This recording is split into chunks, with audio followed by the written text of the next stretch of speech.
Seja você bem-vindo ao Você e Eu Podcast. Estamos aqui para te ajudar a ativar o amor no casamento. Meu nome é Maico, eu sou host desse podcast, juntamente com a parte mais bonita de Você e Eu, a Suzy. Obrigada, Maico. Bom dia, Jaques. Bom dia, Cris. Bom dia. Bom dia.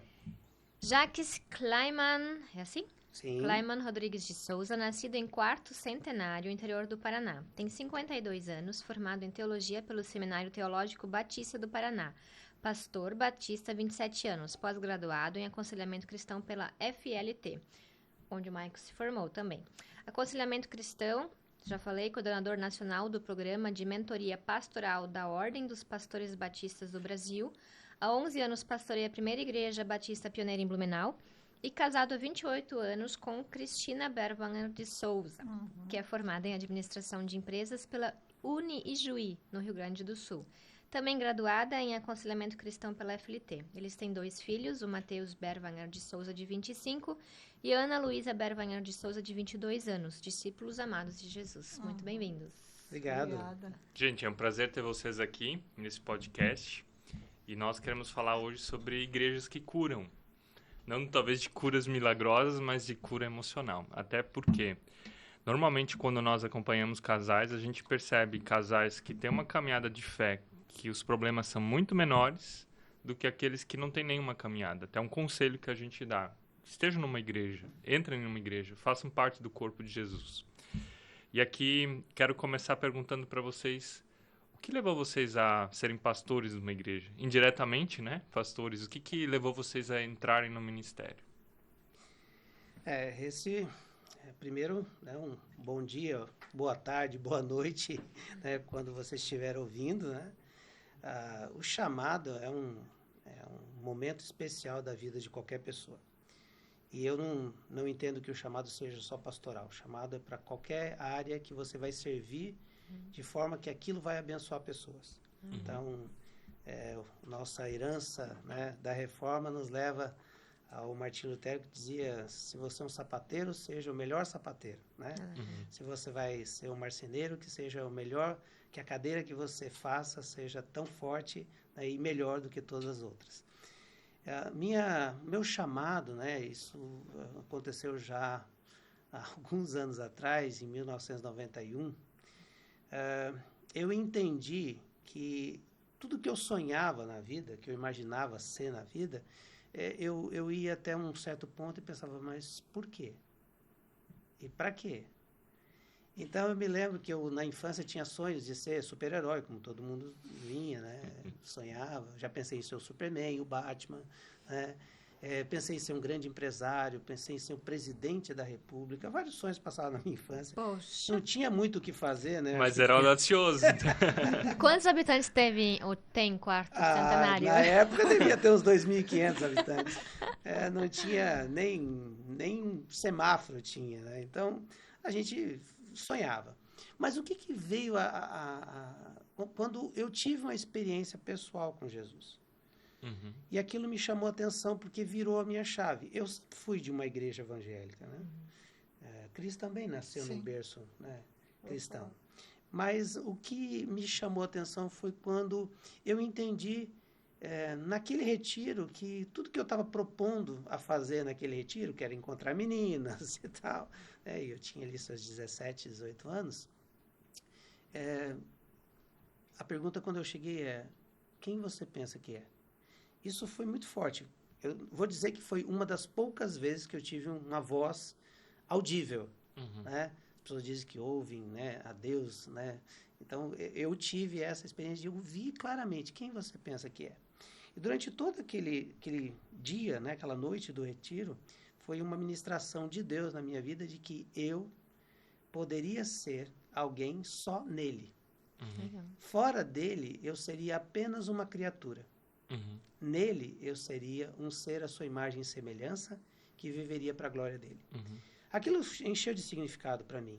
Mudou os meus conceitos e eu comecei, então, eu me lembro que teve um apelo e eu chorei copiosamente. Eu nem me lembro do que era que estava sendo dito, mas eu me lembro que ele disse assim: agora você vai poder imaginar, feche seus olhos, a cruz de Cristo, ela está vazia, você vai colocar os seus pecados ali. Você vai imaginar que o sangue de Jesus está agora cobrindo todos os pecados. Aquilo foi tão significativo para mim que eu senti realmente um perdão que muitos anos na vida de igreja eu não tinha sentido. Realmente um sentimento de que eu era uma nova criatura. E dali o processo foi querer saber mais, querer ler a Bíblia, foi algo assim fantástico. Eu nunca tinha lido a Bíblia, né? Eu li o Novo Testamento em 3 meses, assim, comendo, experiências pessoais ao lado de Jesus. Eu falei, eu quero viver nisso. Eu quero viver para esse que me proporciona essas experiências marcantes. E aí foi que no ano de 93 eu entendi que era o tempo de ir para o seminário. E no seminário a gente se encontrou. A minha história antes... Você estudou teologia também? Não, eu fiz 1 ano. Ai, que nem eu, 6 meses. Eu encontrei ele lá e quando começou as aulas, eu logo percebi que não era para ser para mim. Mas eu queria falar um pouquinho antes, né? Então, eu vim do lar cristão também e eu tive um chamado nesse período, né? Da minha juventude. Eu sempre estava envolvida muito na igreja e eu sabia que eu tinha um chamado já antes de ter confirmado, né? Deus falava muito forte comigo. Então, mas específico, eu fui para um congresso de missões do PV, né? E eu estava no último ano da faculdade e eu quis largar, eu ia entrar no último período da faculdade e aí eu quis largar e quis ir para o seminário. Minha mãe falou, não, de jeito nenhum, papapá. E aí ela e o pastor da igreja na época, o pastor Alexandre, me orientou, não, fique, né? Termine a sua faculdade e depois você vai. E eu obedeci, né? Fiquei. E nesse tempo tendo experiência sempre com Deus, né? Nunca pensei que eu ia casar com um pastor, até porque eu trabalhava já como secretária, sempre trabalhei sempre não, mas assim, praticamente eu só trabalhei dentro da igreja, no secretariado ou nas finanças. Então, eu pensava, não, isso aí não, é muito complicado, né? Mas aí, no seminário, eu terminei a faculdade em 93, ou foi em 92, agora não me lembro, mas... 92. É 92. Então, em 93, eu fui para o seminário e a gente se conheceu lá. E aí eu fiz um ano só e a gente se apaixonou, né? E a gente foi de Deus, né? O que encantou um no outro? O que encantou, eu olhei para ele e pensei, meu Deus, esse cara é louco. Totalmente fora da casinha, eu pensei. Ele se expunha muito, ele não tem medo de se expor. E eu não, e eu sempre na retranca, né, mais reservada, e a gente se conheceu, foi paixão, rolou química, muita química entre nós, e foi isso. Na verdade, ela foi lá para encontrar o ministério dela, né? Mas a gente sempre brinca sobre isso. Mas o que me fez apaixonar pela Cris foi exatamente que ela era tudo que eu nunca tinha tido, né? Uau. E eu tive muitos relacionamentos, né? Ela sabe disso. Eu brinco que foram muitas procuras para um único encontro, né? E quando eu tive o contato com ela era minha amiga de conversa. Então eu compartilhava com ela sobre alguns relacionamentos. Era natural, né? A Suzy também era a minha confessora, né? Eu confessava os meus pecados para a também Suzy. chegou a chorar. Também chorava com ela. Então, e aí, quando eu percebi assim, meu Deus, essa menina é minha amiga. Eu nunca tive uma amiga no sentido de alguém que eu não me interessasse, né? Até por causa do meu histórico, né? Mas aquilo se tornou uma amizade e eu vi que um dia ela começou a ficar diferente, ela não queria mais ouvir. Um dia eu disse para ele assim, quando você quiser falar comigo de qualquer coisa, você pode falar, mas você não pode mais falar das meninas. Não quero mais saber. Acabou. Aí acendeu uma lâmpada, eu falei, opa, tem alguma coisa aí. E eu pensava o seguinte, essa menina, legal, querida, certinha, a Cris tinha um alto conceito na nossa convenção, porque ela era secretária de um pastor muito renomado na nossa convenção. E eu estava sendo seminarista, né, numa igreja também, mas ela tinha um respeito muito grande, porque ela era muito certa. O pastor gostava muito do trabalho dela. E o meu apelido era zoeira, né? O meu conceito... A tua fama era baixa. Era, mano, a minha fama era horrível, né? E aí eu falei, nunca que ela vai querer, nunca que vai dar certo. Resumo da história, de repente eu percebi que havia uma possibilidade. Eu falei, opa, só que com essa menina eu preciso ser um cara direito, porque essa menina é para casar. E eu tive sempre esse sentimento de respeito por ela, porque eu sabia que eu não podia brincar com os sentimentos dela, porque eu não podia fazer isso com ela. Deixa eu falar uma coisinha. E eu tinha feito um voto com Deus que eu ia só namorar para casar. E aí apareceu ele. Aí eu pensei assim, meu Deus, olha a minha cabeça. Daí eu falei assim, não vai ser esse cara. Eu já sei, eu vou ficar com ele e depois eu dou um chega pra lá, né? Aí ele chegou pra mim e falou assim, um dia a gente se beijou, daí no outro dia ele chegou e falou assim, então nós estamos namorando. Eu falei, não vou namorar você, não vou assumir você, não quero saber. Não vou assumir você. Isso aí não me pertence. Aí Inverteu os papéis. Viu como Deus usa as pessoas? Aí ele falou assim, não, mas se não for assim, eu não vou. Não, Assim eu não quero, não parecia quero, eu que era. ele quero. Aí eu falei, tá. Daí eu pensei, eu vou ficar e depois a gente, né, eu dou um jeito de terminar. Mas eu tinha um voto com Deus, né? E Deus me guardou. Eu vejo, assim, várias coisas que Deus agiu na minha vida, me guardando. E essa foi uma delas, porque Ele me deu o Jacques, mesmo que eu não entendesse, né? O que Ele queria com a nossa história.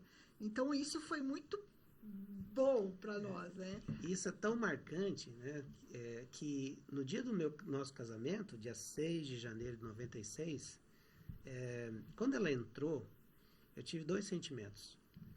De uma alegria muito grande, né? Primeiro de uma tristeza no meu coração, né? De não ter me guardado para ela. Né? De não ter entendido um plano perfeito de Deus, né? Com a sexualidade. Mas o segundo foi um sentimento assim, do conceito da graça. Naquele momento, eu entendi o conceito de graça de Deus, que é um favor que a gente não merece. Eu não merecia, né, o cuidado de Deus para comigo, de dar a essa mulher, né, que estava ali entrando voluntariamente, né, e desejando viver a vida comigo. Aquilo foi, para mim, o conceito de graça de Deus, como Deus é gracioso para comigo. E aí eu falei, não, eu quero... Aí sim, esse sentimento de honra, de fidelidade, de cuidado, né, ele aflora, porque você fala assim, cara, eu não mereço, Deus me deu, eu tenho que, pelo menos, guardar e cuidar, né. Então, foi essa sensação. Eu tenho gravado, era VHS na época, eu passei para um DVD e depois eu joguei na nuvem. Então, eu tenho no meu celular o meu casamento. De vez em quando eu dou uma olhada. Olha, direto. Nossa, Sim, direto, eu ele curto. adora. Eu curti demais o meu casamento. O meu casamento foi, para mim, assim, um filme que de vez em quando eu quero sempre estar vivendo. E eu já ao contrário, né? Eu sou a pessoa que não gosta de holofotes e tal, e não curti tanto como ele, por causa dos meus traumas, por causa do meu jeito, né? Agora, dentro do que vocês estão falando, antes de a gente entrar no tema propriamente dito, a gente vê que vocês são bem diferentes. Ou vocês deixaram isso claro, certo? Sim. Tem testes que dá para fazer de temperamento, de perfil comportamental, onde percebe, mas assim, o Jacques é o falador, o sanguíneo, influente, e você é mais decidida, firme, detalhista, um pouco mais introvertida em algumas coisas. Introvertida, sim. Mas não foi essa minha primeira impressão de ti. Não, eu brinco muito, tá? Eu brinco muito porque é sempre uma forma da gente se soltar. Sim, né? sim. E o que vocês sugerem, por exemplo, tem casais que às vezes chegam até nós e falam, nós somos muito diferentes, não tem como dar certo. Mas eu acredito que todos são diferentes. E normalmente a gente procura no outro características opostas. Sim. Familiares, passado ou de temperamento e tudo mais. O que vocês aconselham a casais que talvez estão nessa situação de dizem assim, o meu cônjuge é muito diferente, não sei se tem como dar certo. É que se a gente tem alguém, o que te atrai é o que a gente deve preservar, né? No casamento o tempo inteiro. As diferenças, às vezes, a gente tem que lapidar, né? Aprender a conviver com aquilo que eu também não acho tão bom, né? Eu acho que é isso, não sei. E eu vejo que eu não caso para ter alguém como eu. Uhum. É por isso que eu tenho dificuldade com a alma gêmea. Deus me livre de alguém parecido comigo. Sim. Eu quero alguém que me complete. Uhum. Eu acho que o que eu diria, né, para uma pessoa que está olhando para o casamento dizendo, meu Deus, é totalmente diferente, primeiro celebre. Uhum. Porque graças a Deus que não é igual a você. Porque essa pessoa está ali para fazer exatamente essa conselheira idônea, né? Que a gente vê na Bíblia. Na verdade, o termo hebraico é alguém que lhe faça um contraponto. Uhum. É alguém que é como se fosse o telhado da casa, né? Alguém que te empurra Que legal essa para você analogia. não cair. Uhum. Porque senão, se estiver só pensando do mesmo jeito, alguém que abre mão e não força você para você crescer, o telhado cai. Uhum. É uma força necessária da mesma potência que vai ajudar você. Essa conselheira que seja idônea. E aí por isso que nós cremos plenamente na importância, né, da esposa nesse processo para fazer você um homem à imagem e semelhança de Cristo. Uhum. E eu, para ser esse marido que vai ajudar ela a ser a semelhança de Cristo. Acontece que se formos iguais, nós não vamos ter lugares para nos fazer crescer. Uhum. Então, esse contraponto de ser pessoas diferentes vão fazer você ser melhor. Então, ela é mais calada. Eu precisei aprender a ouvir. Uhum. Porque ouvir faz parte de um pacote de maturidade. Eu precisei ponderar mais as coisas. Porque eu nunca ponderava.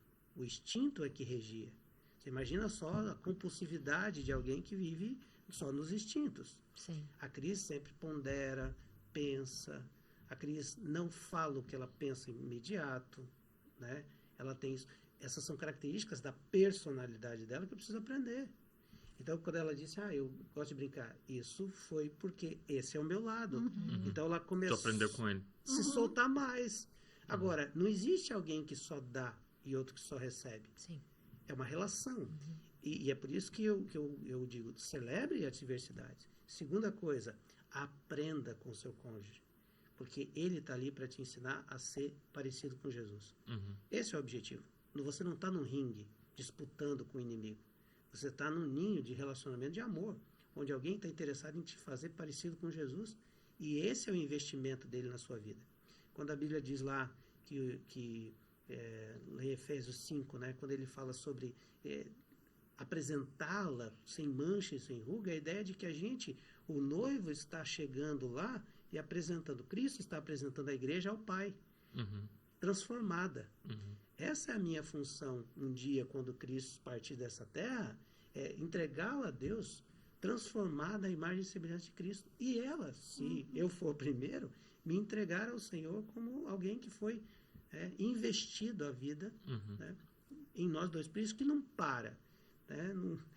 É uma missão, não é em glória, mas é uma missão que só termina quando é o fechamento, né, do relacionamento. Por isso que até que a morte nos separe, ela tem a ver com essa transformação. Então, eu acredito que tem que celebrar, sim. E tem que olhar para um pouquinho. O que é que essa pessoa tem que eu preciso aprender com ela? E aí vem humildade, né? Parceria. Relacionamento. Isso é uma coisa que a gente também fala, de que quando duas pessoas se apaixonam, você não vai se apaixonar pelo que você já tem, né? Pela alma gêmea. Você vai querer algo que te complete. E muitas vezes, quando o casal agora está distante, está dizendo, olha, é muito diferente de mim, é porque tua personalidade, ela está disfuncional. Você está sendo falador demais. O Maico sempre fala, se você fala demais, então você tem que falar um pouco menos, e para que aquele espaço de você falando menos, o outro ocupe. E o outro tem que aprender a falar mais. Eu lembro que quando a gente brigava no início do nosso casamento, o Maico é mais falador, eu sou a mais introvertida, mais quieta. E o Maico, então, falava, então fala! E eu sentia um caroço aqui, assim, muito forte. E não saía, eu ficava mais bravo ainda e começava a falar mais. E eu via o esforço dele em parar, ficar quieto e me escutar. Só que, nossa, Hoje não tem mais o caroço, eu já consigo falar mais, mas é um treino. Para mim é um treino também falar e para ele calar. Aprender a ouvir. Ou seja, os faladores têm que aprender a ouvir Exatamente. e os tímidos têm que aprender a falar. É aprender que o Senhor, ele deseja lapidar isso em nós também no casamento. Mas, entrando um pouquinho agora além. Casais, eu creio que precisam da comunhão cristã. E uma comunhão cristã saudável. A igreja hoje simboliza essa comunhão cristã com imperfeições e perfeições. Tem várias igrejas, várias correntes teológicas, várias linhas de pensamento. Mas eu queria perguntar para vocês o que é uma marca, ou quais são as marcas para vocês de uma igreja que cura, de uma igreja emocionalmente saudável. Eu sei que vocês trabalham esse tema na igreja de vocês, até nos conhecemos por meio de uma pós-aconselhamento cristão. Tem um grupo que vocês têm ali, que é o Celebrando Restauração, que trabalha isso também. Fala um pouco mais sobre isso. Fale um pouquinho mais disso. Então,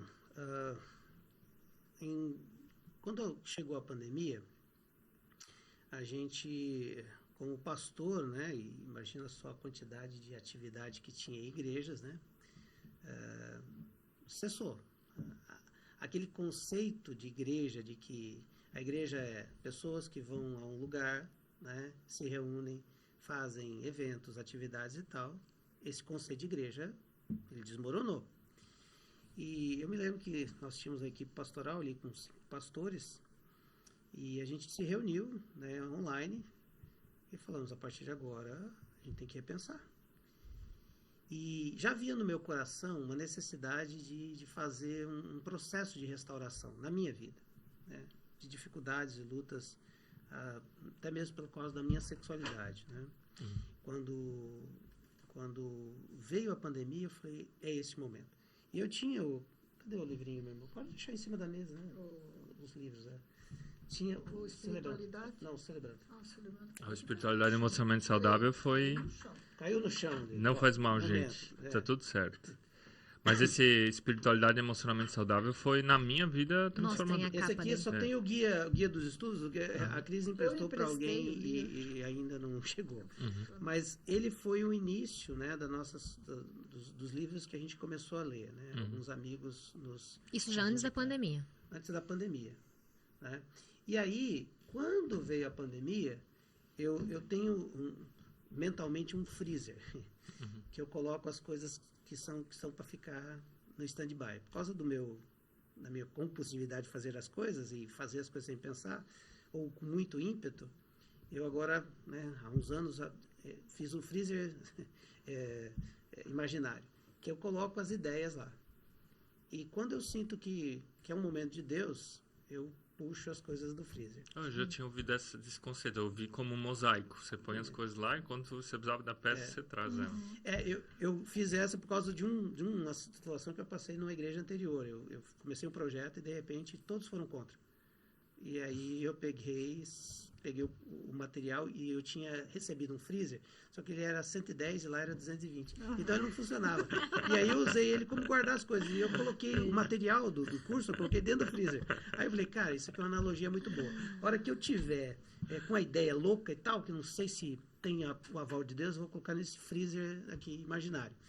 E estava lá, na gaveta, o CR, né, do Celebrando a Restauração, que nada mais é do que a oportunidade de intencionalmente fazer com que você fale de si num ambiente seguro, num ambiente de graça, com pessoas que estão na mesma dificuldade, com problemas diferentes. E que gostariam de trabalhar áreas da sua vida, mas que por causa da falta de confiança, do medo de se abrir, da incerteza de como é que vão ser julgados, né? E se vão ser julgados, condenados e sentenciados à morte, né? Na Idade Medieval era assim, né? Hoje a gente faz um pouquinho diferente. Então, e aí eu disse o seguinte, bom, eu sou o pastor titular, eu tenho 5 pastores comigo na minha equipe. Disse, olha, nós vamos baixar um decreto-lei, vocês vão fazer comigo, né? Vocês vão ser minha cobaia. E a Cris foi com as mulheres, dos pastores. Também, obrigada. Porque, daí tu fez um grupo e ele fez um grupo. Exatamente. Na verdade, eu sempre fugi, porque eu não me exponho. Então, fazer o primeiro CR foi muito difícil, porque eu não queria nem conduzir, né? Não queria me expor. Essa é a realidade. E é exatamente isso, um grande monstro, né, de qualquer processo de restauração. O medo da exposição e como é que vai ser isso. E o que eu estava percebendo? Eu sabia que isso ia ser uma boa ferramenta na vida da igreja e que ela ia dar um start de alguma coisa profunda. Porque eu sempre pensei em princípios e não em ferramentas, modelos e tal. Eu fujo disso. O que me encantou foi o seguinte: bom, se eu quero... E essa foi uma lição que eu aprendi no Exército. Meu tenente dizia o seguinte: nós fizemos o curso de oficial do Exército temporário. Ele dizia: vocês vão ser oficiais, um dia vocês vão comandar tropas. Você nunca pode pedir para um soldado o que você não pode e não quer fazer junto com ele. Então, ele sempre falava assim, posição para flexão, 1, 2, e todo mundo ia, ele pagava junto. Né? A expressão do Exército, pagar junto. Né? Fazia as 10 flexões, 20 flexões e tal, e parava, e todo mundo ficava em pé. Liderava pelo exemplo. Exatamente. Aí eu falei, bom, então se eu quero ver a igreja num processo de restauração, eu preciso sofrer, né, as dores, os estertores ali do processo de Deus, para eu poder ter autoridade com a igreja, não porque eu não tenho pecado, mas porque eu trabalho com eles na transparência e não há mais o que esconder.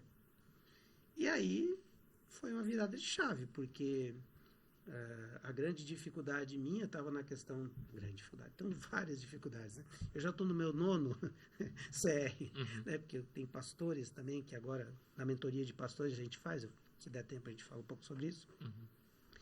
E pastores são o grupo mais solitário, né? Com certeza. E Deus tem feito uma virada de chave na ordem dos pastores, a gente tem criado essa rede de apoio. E aí comecei com os meus pastores. E aí chegou um momento que as lições vão indo, né? A primeira, porque são 12 passos, que são os 12 passos do AA, que foi modificado para um ambiente, né, de igreja e tal. Não sei se eu posso contar um pouquinho do como é que fez a mudança ali? Sim. Pode. Começa assim. John Baker era um cara que estava frequentando a igreja de Saddleback, lá nos Estados Unidos, do Rick Warren. Tem o Igreja com Propósito e tal. Todo mundo já leu? Igreja e Vida com Propósito. Igreja ou Vida com Propósito. Ok, um best-seller. E aí, o que acontece? Ele era alcoólico, né? Numa luta, em remissão, e sabe como é que é? A expressão é, uma vez alcoólico, sempre alcoólico, né? Ele chegava no grupo dele, de AA, e ele sentia acolhido na sua necessidade. Eles sabiam o que ele estava passando, então havia uma empatia. Na verdade, uma simpatia, né? No grupo de alcoólatras anônimos. Alcoólatras anônimos. Uma simpatia por quê? E o professor Rolf ensinou esse conceito de simpatia e empatia. Eu posso dizer que havia, então, nesses grupos, uma simpatia. Por quê? Está todo mundo no mesmo buraco. Todos viciados. E está todo mundo dizendo assim, eu sei o que você está passando, teve a recaída? Amanhã, outro dia, só por hoje e tal. Mas não havia uma esperança. E aí ele vem e chega para o Rick Warren e fala, olha, eu chego aqui na igreja e eu sinto um acolhimento, eu sinto que eu sou amado, eu sinto uma esperança, mas eu não sinto que vocês têm uma empatia, vocês não conseguem entender o que eu estou passando. E é por isso que a igreja às vezes começa a ficar insana e doente, porque ela quer curar, ela tem a boa intenção, só que ela aplica o remédio de maneira equivocada, às vezes com dosagens muito fortes, ou aplica de forma que aquela pessoa não está preparada para receber. Ou como uma boia, como tu diz, né? Só como um remédio, como uma boia para aliviar os sintomas, mas o mais profundo não... Não trabalha porque não sabe nem o que aquela pessoa está passando. E ele então propôs para o Rick Warren fazer assim, eu vou montar um material adaptando os 12 passos para que a gente possa fazer isso aqui dentro da igreja, abrindo o leque, não só para os vícios, mas traumas, comportamento destrutivo, maus hábitos, né? Não existe um ser que vem à igreja e não tenha alguma dessas coisas. Comportamento destrutivo, maus hábitos, mesmo um cristão, né, que está ali sendo discipulado, vai ter as coisas que vai fazer errado, né? Então, o primeiro passo do CR é admitirmos ser impotentes contra nossos vícios, maus hábitos, comportamentos destrutivos. O segundo é que Jesus é o nosso, que vai estar... como é que é? Viemos a acreditar que Jesus pode restituir a nossa sanidade, né? Aí, no terceiro passo que muitos travam, né? Que eu decido entregar a minha vida e a minha vontades a Jesus, né? Esse que eu acho que é uma das chaves que tem a ver com o cristão mesmo, né?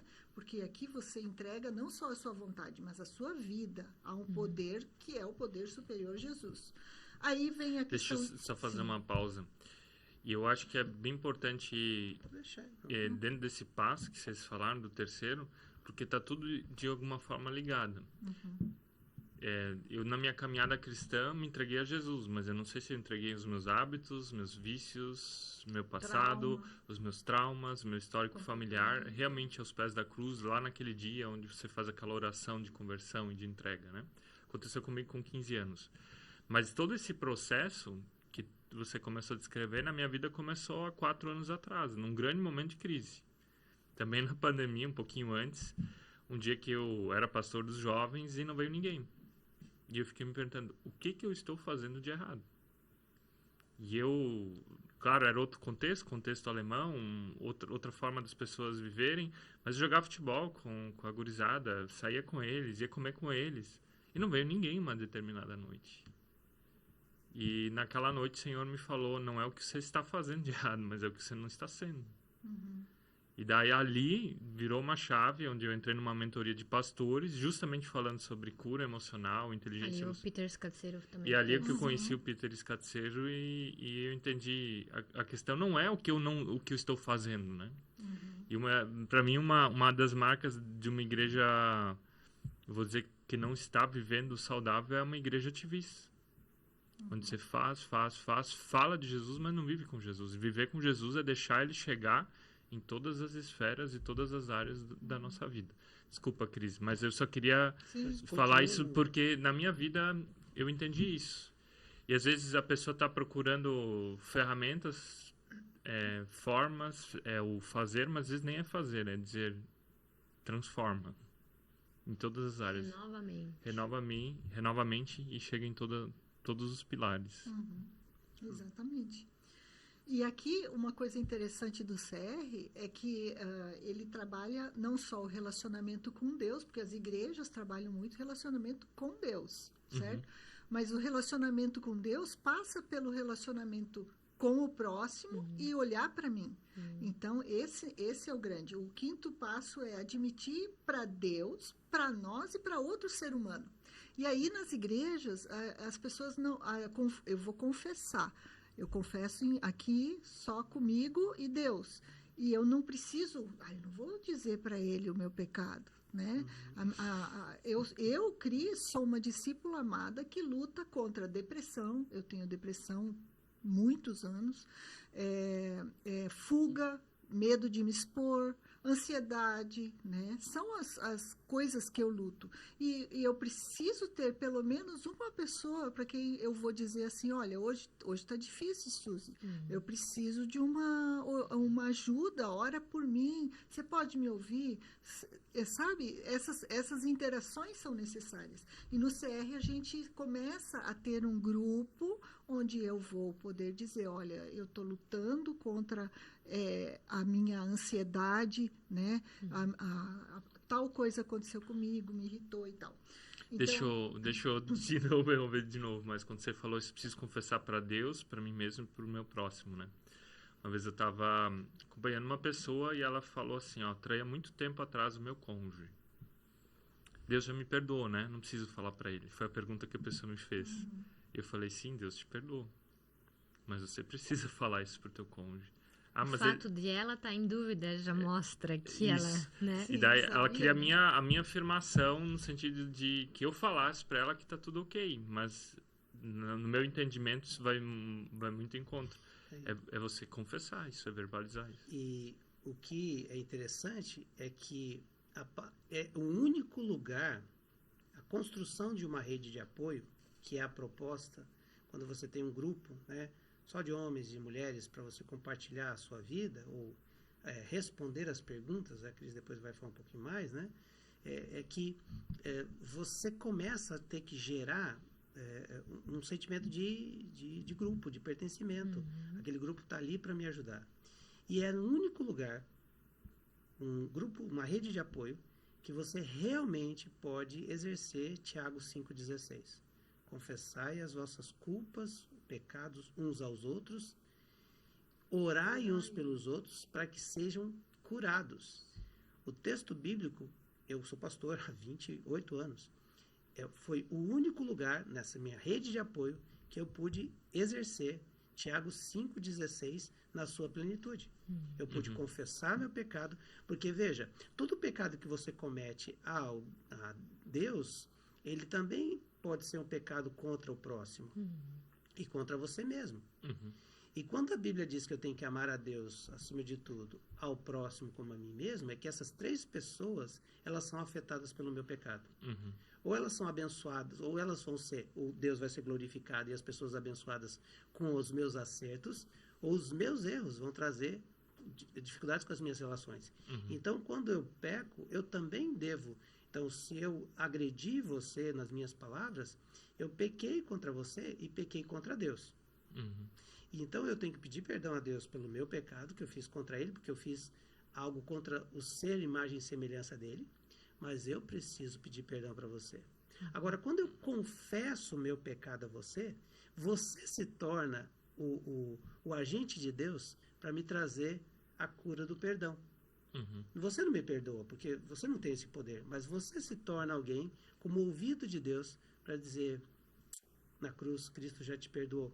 E essa afirmação de que eu estou perdoado em Cristo, ouvindo do semelhante, tem um poder de cura sobre mim muito grande.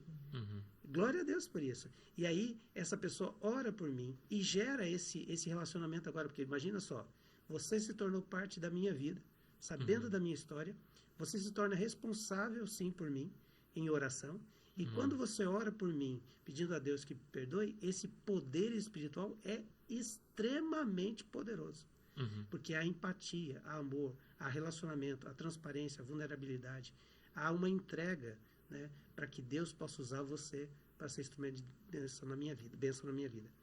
Não existe um outro lugar na vida da igreja que isso possa acontecer tão grande se a igreja não tiver lugares, oásis, ambiente de graça, que isso seja intencional.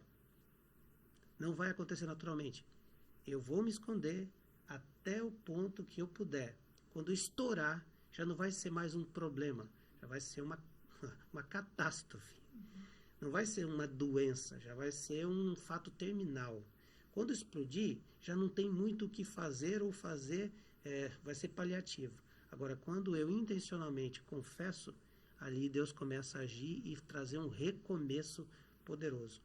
Por isso a igreja, que é uma igreja que está querendo ser uma igreja que cura, ela precisa ter dentro da estrutura dela, não eventos, atividades, movimentos, performances. Elas precisam ter lugares de aceitação, ambiente de graça. Eu, quando fui fazer o CR, né, quando virou a chave, eu entendi que eu lutava também contra a incredulidade. Porque eu pensava assim, mas eu nunca fui tão viciada, nunca tive uma traição, nunca... Mas e o meu pecado? Os meus pecados são bem menores, né? Não vai ter problema. Mas Deus está interessado no crescimento da gente e no bem-estar. E às vezes eu permito levantar muros e barreiras com Deus, né? E o fato de poder ter alguém que vai me ouvir, onde eu vou ser aceita como eu sou. Eu não me sinto capaz, coisas bloqueiam a minha vida e ali eu vou ser aceita. Então, o CR para mim foi algo muito simples. Eu sou aceita, né? E eu consegui ver quem Deus diz que eu sou. Porque por anos eu me senti inferiorizada, alguém que não tem valor, ouvindo que Deus me ama, mas eu não me sentindo amada. Então, o CR, para mim, me ajudou não só o CR, uma série de coisas, porque quando fala em rede de apoio, não é só isso, né? São pessoas que me amaram, a igreja me amou, eu também eu tenho acompanhamento psiquiátrico, psicológico, e isso tudo me auxiliou a eu conseguir vencer traumas, vencer na verdade, eu posso dizer para você que eu sou uma discípula amada que ainda luta, porque traumas são coisas difíceis na vida da gente, mas eu estou num processo de restauração. Por isso que as igrejas precisam ser restauradoras, porque as pessoas vêm feridas, às vezes, na tua aula mesmo, quando você deu para nós na pós, as nossas crenças familiares, né? Elas vêm muito fortes. Então, é isso que eu vejo que o CR também trabalha, mas não só o CR, né? Toda a rede de apoio. Essa rede de apoio. Mas é interessante que na nossa apresentação ali, né, no final, discípulos amados de Jesus, e você está ressaltando, só para entender que quando você começa, né, a partilha, você encontra o grupo, né, toda semana, você tem lição para você fazer e tal, para responder, e é isso que você vai responder no grupo. Então, quando você chega, todo mundo vai fazer a sua apresentação, e a sua apresentação é assim: oi, meu nome é Jacques, aí todo mundo, oi, Jacques, né? É a linha do ar, né? Só que eu acho interessante que depois é assim: eu sou um discípulo amado de Jesus. Lutando, aí você vai descrever o que você trouxe, quais são as batalhas que você está trazendo. Estou lutando contra a pornografia, estou lutando contra o vício, estou lutando contra isso, estou lutando contra a raiva, estou lutando contra a traição, estou lutando contra. Essas três coisas, elas parecem assim, as pessoas quando chegam, elas assim, até meio deslocadas, que parece uma bobeira isso, parece, né, sabe aquelas coisas, né, quadradinhas. Foge daquele normal de ser Mas igreja. ela tem três coisas importantes. Primeiro, eu sou o Jacques. Eu preciso aceitar que eu tenho uma história. E eu não posso negar essa história. O passado eu não posso apagar. Eu só posso ressignificá-lo, mas eu não posso apagar. Então eu tenho que aceitar o passado. Não como uma conformidade, mas com o sentimento de que não adianta eu esconder. Eu sou Jacques. E é engraçado que, para mim, isso teve um significado muito grande, porque Jacques é do francês, que do inglês é James, que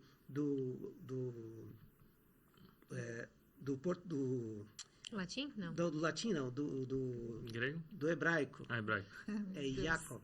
Que é Jacó. Que é Jacó. Olha só. Enganador. E eu sou enganador. E aquilo era muito forte para mim, porque eu me via um enganador, né? Nas minhas lutas, na minha sexualidade, tudo que tinha acontecido comigo. E ali, então era muito forte. Eu tinha que aceitar que a minha história era aquela. Só que Jacó se transformou em Israel, então começa a te mudar teu nome. Aí veja, a próxima parte mostra isso. Eu sou, eu sou um discípulo amado de Jesus. Porque não importa o que a minha história trouxe, importa o que Jesus está fazendo, a minha identidade em Cristo. Eu sou alguém que quer parecer com Ele. Essa é a ideia do discípulo. Então, a minha história não me define. Ela me descreve, mas ela não me define. Porque quem me define é Cristo, na minha identidade. E isso não quer dizer que está tudo mil maravilhas. Uma crise que eu tenho com as igrejas é que elas passam a ideia como se fosse um mar maravilhoso, que quando você vem para Jesus e tal. Não, eu sou um discípulo amado de Jesus que luta contra coisas do meu passado, com a minha história, comigo mesmo, mas agora a minha luta não é em glória, minha luta é em Cristo, né? Já sou vitorioso nele.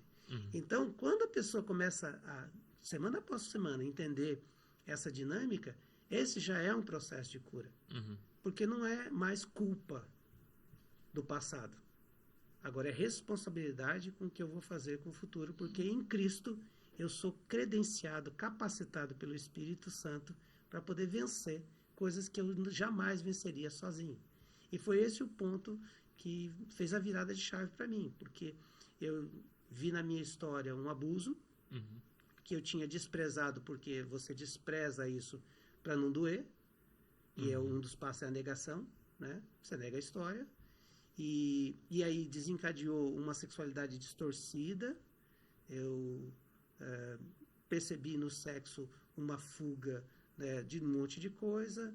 Ele me trazia um pouco de anestésico, ele tirava as dores. Então, quando eu estava alegre, eu festejava com isso, né? Mas muito mais não com alguém. Nunca com alguém, mas sim na pornografia. E aí foi que eu percebi o quanto eu estava viciado. Porque você não percebe, porque o mundo também, as pessoas classificam os vícios. E pornografia para um homem não é vício. Pornografia para um homem ele é homem. É assim mesmo. Homem é assim mesmo. Uma mulher frígida, é mulher. Ela é frígida.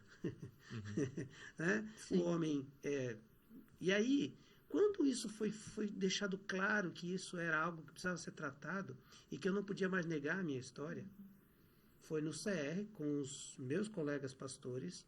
Eu abri meu coração, lá tem um parceiro de prestação de contas e tem um padrinho, que se tornou o cara que me ouviu, e eu confessei para ele a primeira vez.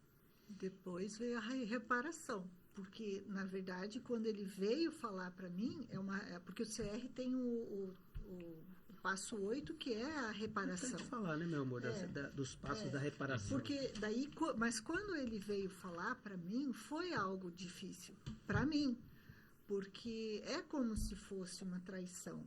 Por mais que eu desconfiasse e soubesse ouvir e ele me confessar, foi para mim algo que foi um crescimento, eu acho, para nós dois, porque a gente começa a se perceber, né? Que eu também tenho minhas falhas, né?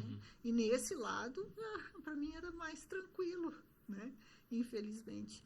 Então, Deus usou o CR, assim como ele usa outros instrumentos para trazer cura sobre o nosso relacionamento.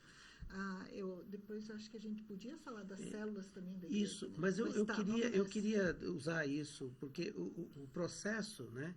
Eu não queria ficar na ferramenta, mas eu queria ficar no princípio. E a igreja que vai curar é a que vive princípio, não método.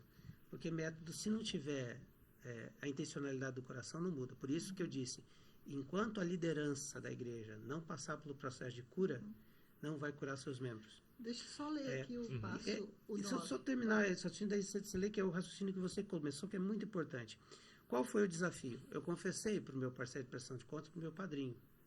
Só que reparação, perdão é o seguinte: você recebe perdão de Deus, só que quem você ofendeu? Então eu entendi, por entendimento do Espírito Santo, que eu afetei e ofendi 3 pessoas com esse processo. 4, na verdade. A igreja como instituição, né, como a igreja do Senhor, né, e eu fiz esse pedido de perdão diante da minha liderança pastoral. Ou seja, na igreja onde você servia? Isso, aos pastores. Né, e depois eu entendi, a minha esposa, ela precisa, eu preciso do perdão dela. E aí eu pedi perdão a ela, e eu entendi que eu precisava falar com meu filho e minha filha. Eu tinha que pedir perdão para eles, porque eles fazem parte da minha história.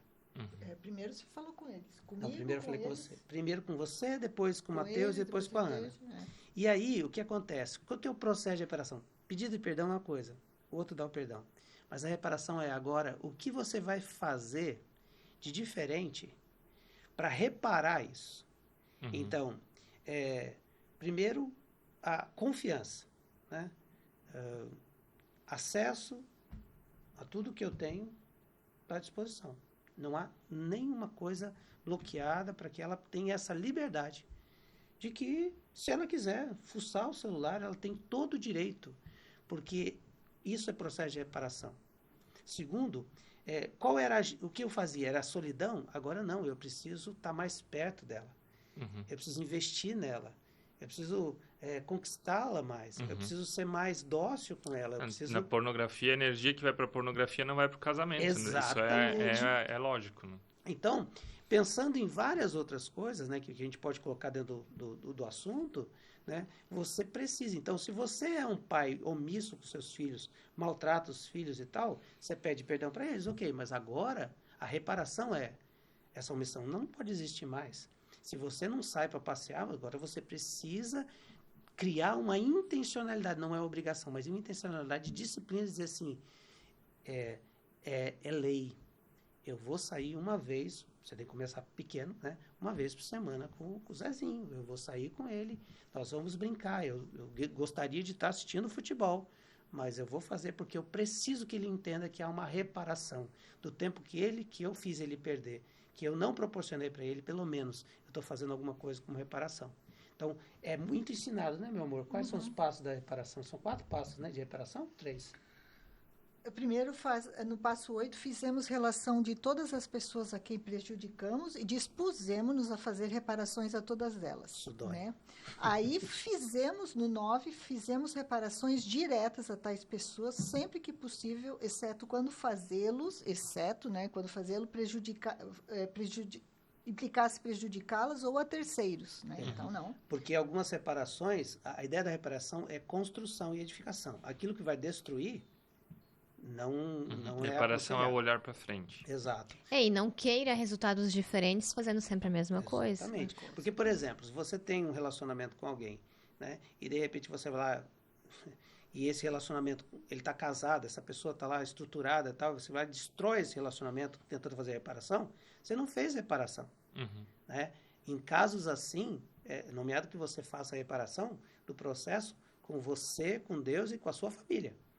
Né? Para que você não crie caos lá na frente. Esse é o objetivo. Né? Há uma seriedade muito grande. Por isso que não é uma coisa assim... A pessoa ouviu, aliás, o recado aos ouvintes, você agora está empolgado, achando que vamos fazer isso, vou chegar para minha esposa, para o meu esposo. Não faça isso. Você precisa ter uma rede de apoio para fazer isso. Você precisa ter o que a gente chama de um padrinho, que vai dizer, não, cala a boca, não é hora de fazer. Vamos orar. Espera aí, é o Espírito Santo que vai fazer. Passos, né? Você vai cometer um segundo erro maior do que o primeiro. Então, só dando esse recadinho. A pessoa também tem que trabalhar o pronto dessa pessoa para ouvir a confissão do teu pecado, a confissão do que você viveu. Então, não é uma coisa simples assim. E até porque se você vai confessar o teu pecado e tal, você vai se sentir bem, com o melhor, né? Tá agoniado ali, ok, preciso descarregar, ela precisa saber disso, eu vou me sentir melhor. Mas e ela? Tá preparada para receber isso? Exatamente. E no nosso caso, Deus preparou tanto a Cris como eu para esse momento. Então, quando eu percebi que era um momento, é porque no Senhor eu já tinha paz no meu coração, sabendo que ela estava num processo de restauração também. E isso é muito importante, porque senão a gente... e essa é uma ação de Deus, porque ninguém planeja isso. Bom, agora eu acho que é o momento que ela está preparada. Não, essa é uma ação de Deus. Por isso não dá para dizer que é um programa. A gente tem que viver um princípio. E quando você vive na dependência de Deus, Deus prepara programas, estratégias, né? Estruturas e grupos para que isso aconteça. Né? Amém. Gente, eu tô olhando o nosso tempo, eu sei que teria muita coisa para falar ainda, tá? Mas eu quero fazer uma pergunta para vocês. E um casal que talvez... criar uma situação, um casal que talvez esteja passando hoje por demandas emocionais, seja pornografia, seja depressão, ansiedade, alguma coisa do seu passado, e está prestes a se separar por causa disso. Qual conselho vocês dariam a esse casal? Bom, primeiro, se o caso está tão grave, ele precisa procurar uma terapia que vai ajudá-lo. Ele precisa de um ataque frontal. Né? Não dá para ir na farmácia e tomar Neusadina, né? Ele tem que ir para a UTI. O casamento está precisando de tratamento intensivo, né? Depois disso, eles devem procurar realmente uma rede de apoio. E aí eu diria procurar uma igreja que trabalha isso, que trabalha com casais ou que tem algum trabalho que vai poder construir essa rede de apoio. Seja células, seja um trabalho voltado como CR, porque é isso que vai fazer com que eles fortaleçam as musculaturas para que essa crise não volte. Porque se ele simplesmente toma o remédio, mas ele não vai fazer a fisioterapia, né, para fortalecer, isso vai voltar, né? Deus está sempre interessado e ama, né? Então ele está interessado no casamento, tá? E ele quer restaurar o casamento e restaurar a vida primeiro, né? Então Jeremias, né, que diz que eu sei os planos que eu tenho para vocês, planos de 29. trazer Paz e prosperidade, paz acho que é. isso. Paz, prosperidade, E ele nos ama. Então ele está interessado primeiro se é depressão de um dos dois ou brigas ou o que seja, Deus está interessado. E ele criou o casamento para a gente se deleitar. Mas a gente é tão errado que a gente não consegue aproveitar o que é bom. Porque se ele te deu alguém, ele deu para a gente curtir. Mas como o pecado nos tira o foco, né? Então, ele está interessado. Então, primeiro, creia que Deus tem algo mais, né? Sim. Algo mais. E ele vai dar uma rede de apoio. Talvez um psicólogo, talvez um psiquiatra, a igreja, que Deus quer que você tenha comunhão com ele. Na sua igreja, sim. Busque a Deus. E ele está ali para te apoiar. Né? Talvez na célula, não sei qual que é a linha da igreja, mas ele quer promover a restauração, né? Amém. É uma dinâmica que a gente faz nos nossos eventos sobre olhar para o problema ou olhar para Jesus. Então, pega uma bola, vamos supor que o Jacques está ali a uns metros de distância de mim e eu tenho a função de jogar a bola para você e você simboliza Jesus para mim, certo? E a bola simboliza os meus problemas, seja emocionais ou o que o casal está vivendo.